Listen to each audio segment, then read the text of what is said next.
I choose to do this video based on so many complaints that have been coming in, and also I did a recent video trying to analyze some of these complaints.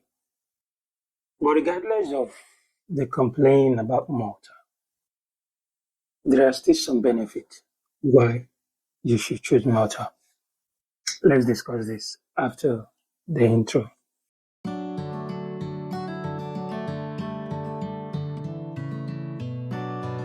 Welcome back to my channel. And for those of you that have been my fan, my OG, I want to say a big thank you for being there.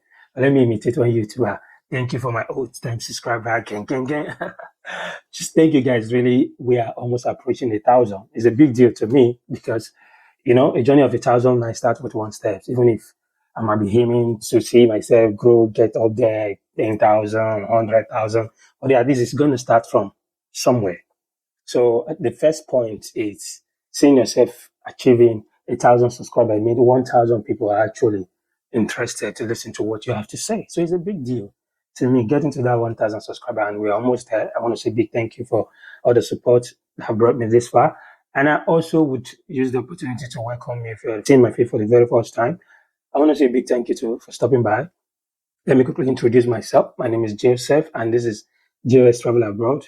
The reason for my channel is just to share all the ideas I have concerning immigrating abroad, particularly from personal experience or experience that we gather from the work or working with one or two clients.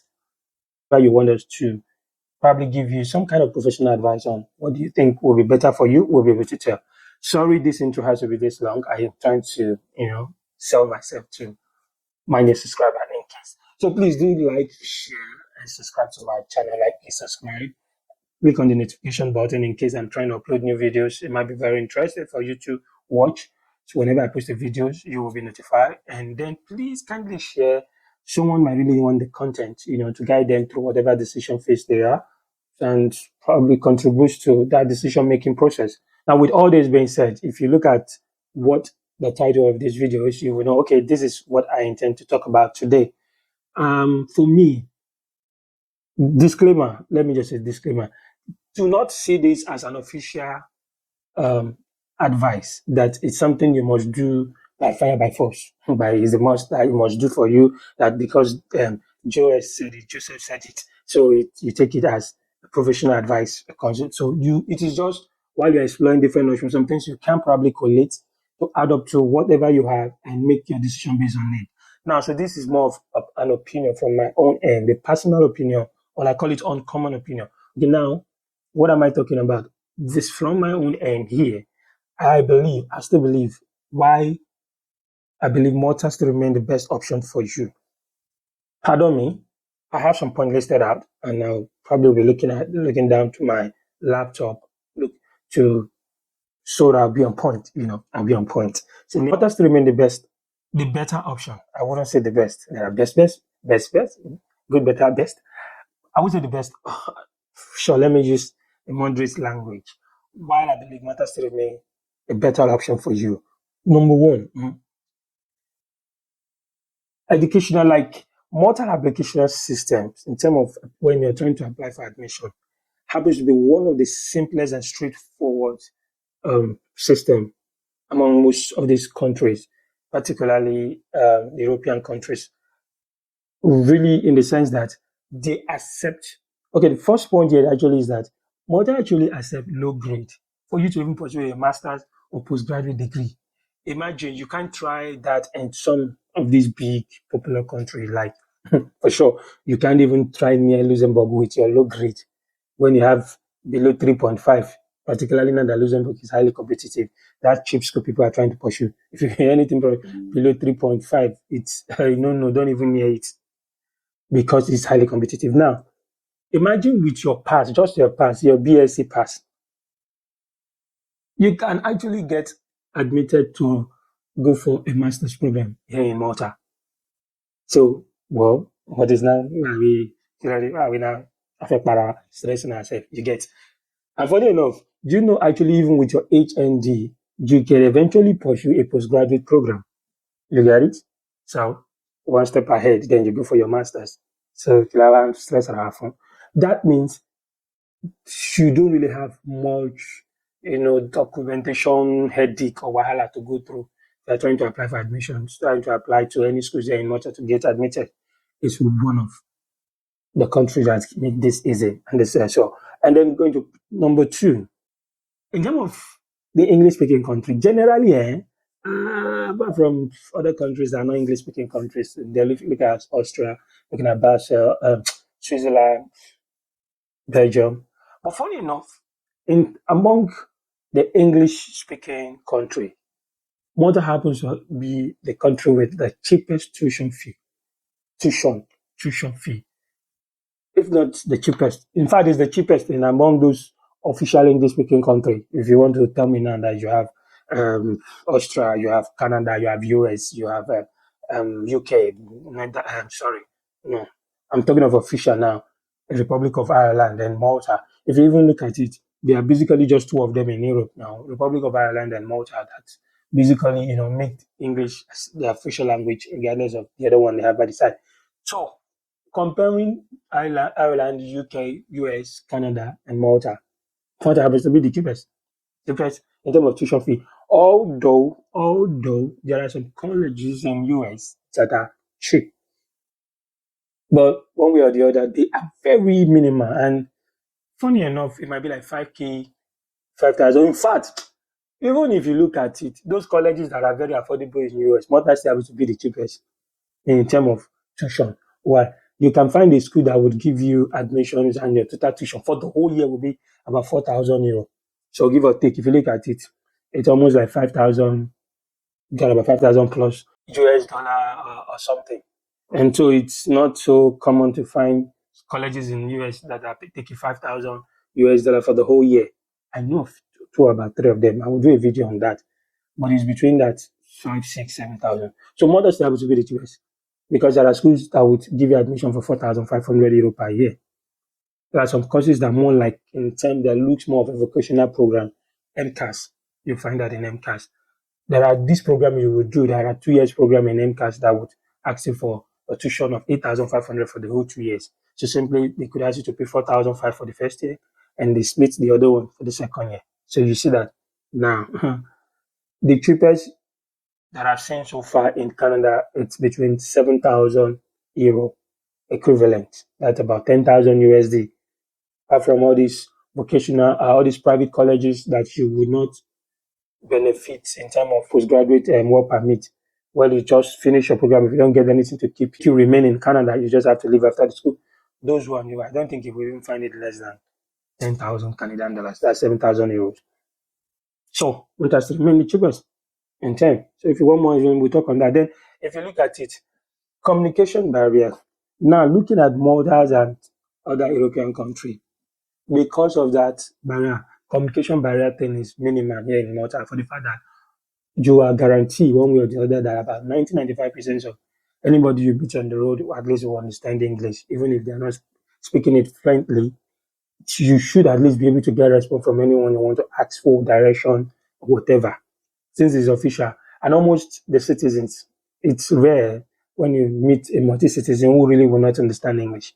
They might not be fluent like you expect, but at least their way of expression, at least they will understand you. Try to be slow, speak it in the way you can and be slow. They will understand you and they will listen to you. So a situation where that barrier is limited, where it is not a once you start using app to ask someone questions, translating their language to English or English to their language, you know for sure within the space of that 2 3 months official regulated time frame before you start working part time here, you know for sure you would one way or the other you would be able to get something doing. So the issue of getting a job will not be that hard because it's not all that language control thing. And it's easy. Like I mentioned this in one of my videos. I think I've been repeating this thing often time. You can build that travel history you want in Malta. You can actually build that travel history you want. It's easy for you to travel 3, 4, 5 countries with your temporary resident card. Since whatever resident card you will get, either as a student or a worker, it's visa free to all the European countries, the Schengen countries. So it's easy for you to build that travel history. I think I mentioned that in one of my videos of someone who actually from here, applied for a UK visitor visa. He got it. He honored it. He came back. Then he applied for US visa and he got it. Then, but now we're still waiting for him. He disappeared. I don't know. So it's what I'm trying to say is that you can be that travel history you want in case you want eventually to navigate or change your plan, relocate from here to Canada or UK, US later on in life. You can get that history that make this thing doable faster, easier. And also, with your pathway to permanent residence is kind of straightforward as well. Regardless of what you're doing, study or work, continuous 5 years, you get your PR, and that makes life easy for you to relocate or find jobs, whatever better options in all the other European countries without having to beg heavily for it. So then if you look at, I mentioned this earlier, the admission process is seamless, straightforward. This is even why most of you that are my subscriber, many people will just come and tell me, I got admitted, and my visa will be out. I submitted for visa. What happened to this visa? A lot of you will not even bring the job and let us support you. You just pay small consultation fee for us to do the thing for you. Bring it, bring the job, we're active. No, because of this point, for the fact that the admission process to Malta is seamless and straightforward. A lot of you will just go on your computer, apply, as to GBA, Global College, and then that's it. It's the straightforward part of the admission process. So anybody can just do it without necessarily meeting any agent for help or support. Yeah, this last point, that although accommodation may be very not really encouraging, because I cannot imagine in a small country where the minimum wage is between five and something, accommodation is almost the same with the cost of rent. Yeah, is almost the same with that of the Republic of Ireland and Netherlands. Spending 3, 4, 500 for just one room in Malta, accommodation is actually not that you know encouraging. Apart from that, cost of living, the other cost of living, it's really affordable. Like feeding is not really that expensive. No, no, it's not a big deal. If you're not the foodie type, like the foodie type, you can actually minimize 80 to 100 euro in a month for your groceries and feeding.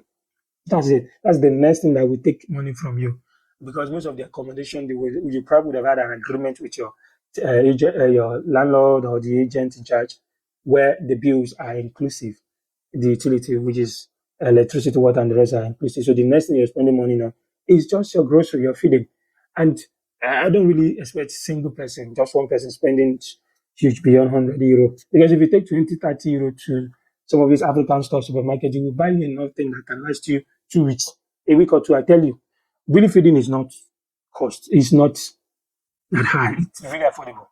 See, and the beauty of it is that for the fact that transportation is free, it means you can really save. And you can even be broke without a penny in your pocket, and you will sustain very well. You'll be able to move around anywhere you want to, like dress up, look nice, neat, gallant. You'll even be visiting places, standing by the beach, pool, looking at what you people, and they won't know that you don't have a penny. Because the next thing, you just approach the next bus stop, click your card, you go. You don't have to start worrying, it's free. So regardless, working or student, transportation is free. So the only two things that take your money is accommodation and feeding, and the other one is affordable. This one is just hard. These are the reasons why I feel Malta still remain a better option. It's not a bad idea if you make a decision to want to come to Malta. But let's just talk it through together. And in case you need one-on-one consultation with me, feel free, send me an email. I'll reply to you and I will tell you what I can offer you with chinkiri consultation fee. You get my contact and you start bombarding me with question and question. I'll be there to answer you as many times as I can. My number, if I give out my number to you, it means I'm not obligated to answer as millions of questions as you have. But before I do that, I will just allow you commit a little thinking something. But for now, let me stop here and we will talk some better options or better things in my next video, where I probably will be looking at either comparing these two English speaking European countries and what you think you should go for. Personal opinion. Until then, bye for now.